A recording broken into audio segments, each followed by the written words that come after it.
সেইকাৰণে মই আপোনালোকৰ ওচৰলৈ আহিছো যে অসমৰ যিমান বিৰোধী দল আছে, ৰাইজৰ দল, কংগ্ৰেছ, অসম জাতীয় পৰিষদ, CPI, CPM, CPIML সব আমি একলগ হ'ব লাগে আৰু সবে মিলি মেলি চকীৰে সৈতে মামা আৰু চাচাক বান্ধি লৈ ব্ৰহ্মপুত্ৰত দলিয়াই দিছে।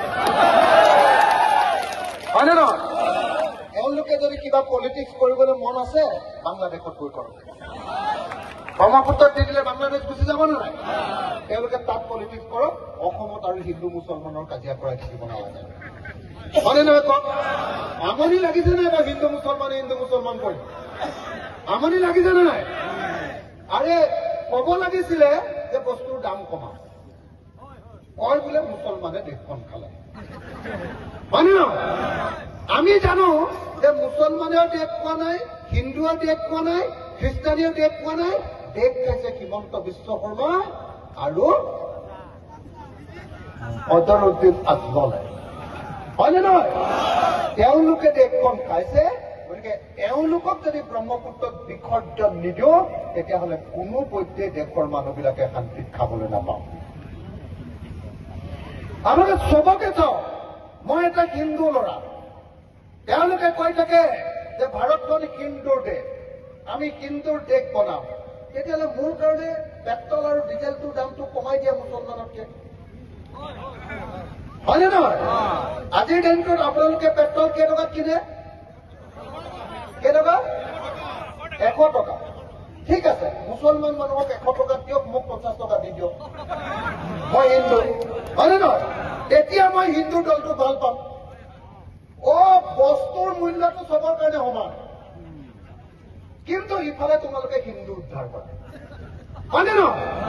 এইটোতো নহব ভাই, এইটোতো নহব ভাই।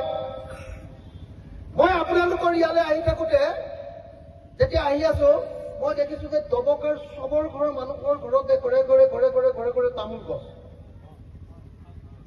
মোক তেতিয়া কলে, মই যিখন গাড়ীত উঠি আহিছো, গাড়ী চলাই এখন ল'ৰাজনে কলে যে দাদা, দবকাৰ মানুহবিলাকে খেতিৰ পাছতে আটাইতকৈ বেছি ইনকাম কৰে তামোল বেপাৰ, তামোল বেছি। কলে যে অতি কমেও 50,000-70,000 পৰা 5 লাখ 6 লাখ টকালৈকে এবছৰত তামোলৰ পৰা পায়। হয় নেকি? হয় নেকি? বিজেপি চৰকাৰ অহাৰ পাছৰ পৰা চুপাৰী, 1 কেজি চুপাৰী বেছি বৰাক উপত্যকাত, মই আপোনালোকক সুধিম, বৰাক উপত্যকাত বিজেপি অহাৰ আগতে 1 কেজি চুপাৰীৰ দাম পাইছিলে খেতিয়ক এজনে বিক্ৰী কৰি 400 টকা, আৰু বিজেপি অহাৰ পাছত এতিয়া পায় 250 টকা। আপোনালোকৰ ইয়াত কিমান পায় চুপাৰী? শুকান চুপাৰীটো 1 কেজি কেইটকা? 250 টকা। সেইটো সমানে। আগতে কিমান আছিলে? 400ৰ পৰা 500লৈকে পাইছিলে। হয়নে নহয়? এই যে 400ৰ পৰা 500 টকালৈকে পাইছিলে, কেনেকে খেতিয়ক বিলাকৰ হিন্দু মুছলমানৰ ৰাজনীতি কৰি কেনেকে খেতিয়কৰ পেটত গুৰ মাৰিলে দেখিলেনে? কেনেকে দাম কমি গ'ল, বস্তুৰ দাম বাঢ়িছে, খেতিয়কৰ বস্তু কেনেকে কমি গ'ল? কেনেকে?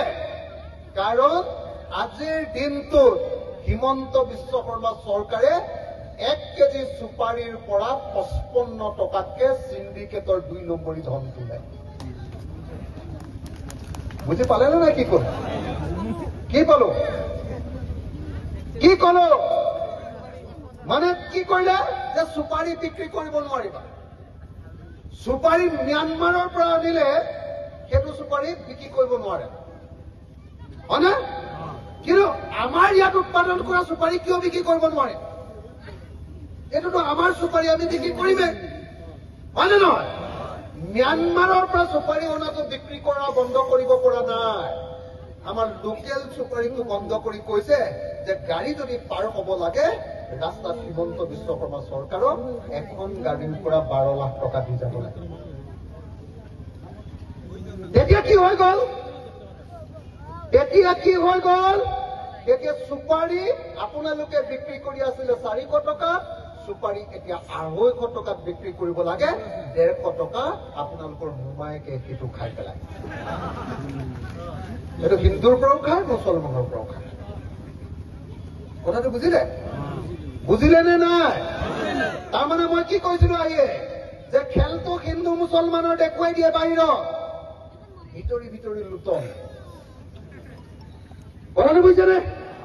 ভিতৰি লুণ্ঠন কৰাৰ বাহিৰে বেলেগ কোনো ৰাস্তা নাই।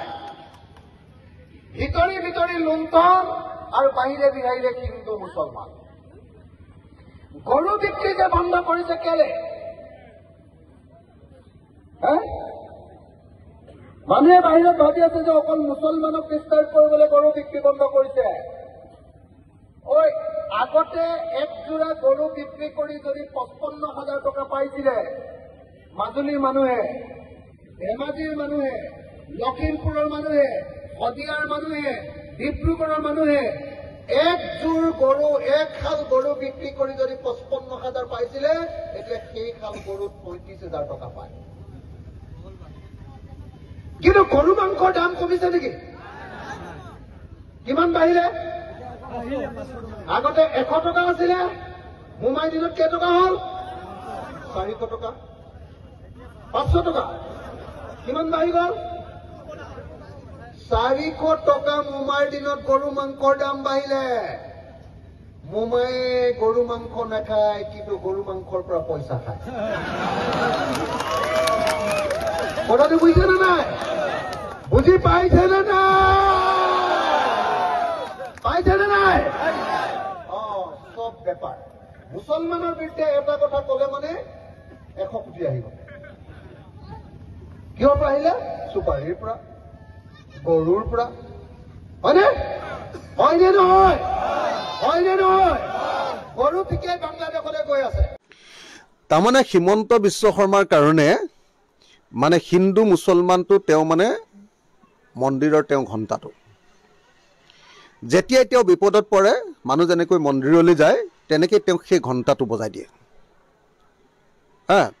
হিন্দু মুছলমানৰ খেল এখন উলিয়াই দিয়ে, বাল্য বিবাহৰ খেল এখন উলিয়াই দিয়ে, আন সকলো বস্তু তল পেলায়। আজিৰ দিনটোত মানুহে একেবাৰে আপোনালোকে দেখিছে যে বিজেপি চৰকাৰখনৰ বিৰুদ্ধে মানুহ উতলি আছে। মই প্ৰত্যেকখন জিলা ঘূৰি আছো, প্ৰত্যেক জিলাৰ মানুহ এতিয়া বিজেপি দলৰ প্ৰতি অসন্তুষ্ট। বিজেপি দলক এতিয়া বিদায় দিবৰ কাৰণে মানুহে সাজু হ'বলৈ আৰম্ভ কৰিছে। সেই পৰিস্থিতিটো বদলাই দিবৰ কাৰণে এতিয়া তেওঁলোকে আকৌ এটা ষ্টাণ্ট আৰম্ভ কৰি দিছে। আকৌ এটা হুলস্থুলীয়া পৰিৱেশ আৰম্ভ কৰি দিব কৈছে, আকৌ এখন নাটক আৰম্ভ কৰি দিব কৈছে। এইবাৰ আকৌ বাল্য বিবাহৰ আকৌ নাটকখন আৰম্ভ কৰিছে। যদি সঁচাকৈ এই চৰকাৰখনে বাল্য বিবাহ বন্ধ হোৱাটো বিচাৰিছে, তেতিয়াহ'লে প্ৰথম কাম কৰিব লাগিব যে বাল্য বিবাহ কৰা মানুহবিলাকৰ ওচৰত এৱাৰনেছ কেম্পেইন, জনসচেতনতা জাৰি কৰিব লাগিব। নাম্বাৰ 1। নাম্বাৰ 2, বাল্য বিবাহ কৰে দুখীয়া মানুহবিলাকে, অশিক্ষিত মানুহবিলাকে, ভিতৰৰ গাঁও এলেকাত থকা মানুহবিলাকে, চৰ চাপৰি মানুহবিলাকে, চাহ বাগানৰ মানুহবিলাকে, এনেকৈ একেবাৰে যাৰ অৰ্থনৈতিক অৱস্থা বেয়া, তেওঁলোকৰ ভিতৰত বাল্য বিবাহৰ টেণ্ডেঞ্চিটো বেছি। গতিকে সেই মানুহবিলাকৰ অৰ্থনৈতিক অৱস্থাৰ পৰিৱৰ্তন কৰিবৰ কাৰণে, সেই মানুহবিলাকৰ মাজত জনচেতনা বৃদ্ধি কৰিবৰ কাৰণে এটাকে আঁচনি গ্ৰহণ কৰিব লাগে। কিন্তু সেইবিলাক একো নাই।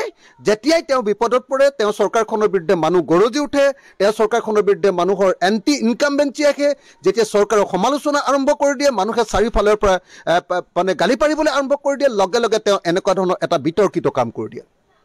কেতিয়াবা আপুনি কাম কৰে, কোনোবা এজন অভিযুক্তক ধৰি নি ৰাতিয়ে গুলিয়াই হত্যা কৰি দিয়ে, ভুৱা এনকাউণ্টাৰ, হুলস্থুল লাগি যায়। কেতিয়াবা উচ্ছেদ কৰি দিয়ে, হুলস্থুল লাগি যায়। কেতিয়াবা আকৌ বাল্য বিবাহৰ ঘণ্টাটো বজাই দিয়ে, লগে লগে হুলস্থুল লাগি যায়। গতিকে তেওঁক ইছ্যু ডাইভাৰ্ট কৰিবৰ কাৰণে এনেকুৱা ধৰণৰ কাম কৰি থাকে। এই মুখ্যমন্ত্ৰীজনত কাকো শান্তিত থাকিবলৈ দিয়া নাই, অকল মুছলমানক শান্তিত থাকিবলৈ দিয়া নাই এনেকুৱা নহয়। এওঁলোকে কাকো কোনো এজন বিজনেছমেন কোনো মানুহ শান্তিত থাকিব পৰা নাই, কোনো এজন খেতিয়ক শান্তিত থাকিব পৰা নাই, কোনো এজন মানে বজাৰ কৰিবলৈ যোৱা মানুহ উপভোক্তা কোনো মানুহ শান্তিত থাকিবলৈ পোৱা নাই বস্তুৰ মূল্য বৃদ্ধিৰ ফলস্বৰূপে। কোনো এজন মানুহক শান্তিৰে সুস্থিৰে কোনো কাম কৰিবলৈ দিয়া নাই, এজন গাড়ী চলোৱা মানুহক ভালকৈ খাবলৈ দিয়া নাই। এই চৰকাৰখনে উপদ্ৰৱৰ কোবত মানুহ থাকিব নোৱাৰা হৈছে। গতিকে মই ভাবোঁ যে চৰকাৰৰ এই বাল্য বিবাহৰ নাটকখনৰ বিৰুদ্ধে আমি মাত মতা দৰকাৰ। চৰকাৰৰ এই নাটক বন্ধ কৰিব লাগে আৰু প্ৰকৃত অৰ্থত যদি বাল্য বিবাহ বন্ধ কৰিব লাগে তেতিয়াহ'লে ব্যৱস্থা ল'ব লাগে। কি ব্যৱস্থা? Awareness campaign. কি ব্যৱস্থা? মানুহৰ মাজত চেতনা বৃদ্ধি কৰাৰ ব্যৱস্থা। কি ব্যৱস্থা? মানুহৰ অৰ্থনৈতিক অৱস্থা উন্নত কৰাৰ ব্যৱস্থা, নহ'লে কেতিয়াও বাল্য বিবাহ শেষ নহয়।